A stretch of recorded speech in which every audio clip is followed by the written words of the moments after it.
Silapit niyo!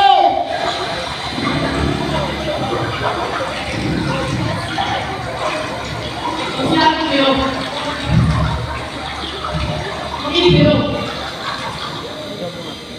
Ako si Juan. At tinig sa kaparangan. O inyo ang kapapalitaan.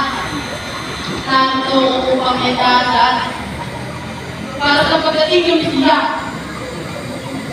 Ang kaharian ng Diyos ay nalalapit na. Magsisi na kayo sa inyong mga kasalanan.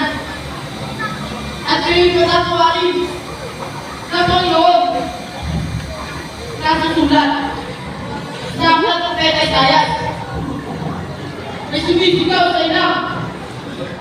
Humilingo ang daraan ng Panginoon.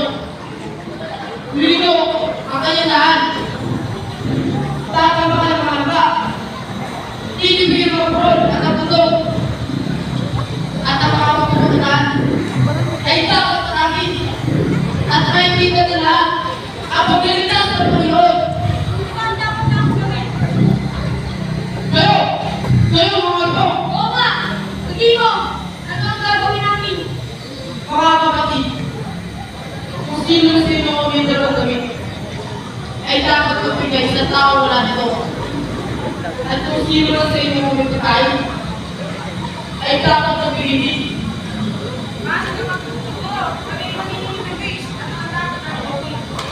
Huwag kayong maningin ng sobra.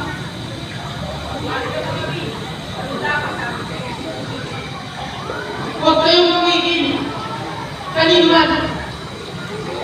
At huwag kayong magbibitaw ng walang katotohanan. Kasiyahan kayo sa inyong kita. Sabihin mo! Ikaw ba ang siya? At sabihin mo, ikaw rin ba ang Kristong pagkakasal? Bago may simaso kayo dito sa tubig. Ngunit, may darating na higit na mas nagula na sa akin. Hindi ako karapat-dapat na magpalagang ating kanya sa kanya. Siya ay magpapagpapit sa Espiritu ko sa ako. Hawak niya ang kalaylan. Upang alisin yung tiyari at ipitunin sa trigo ng kanyang pamalik.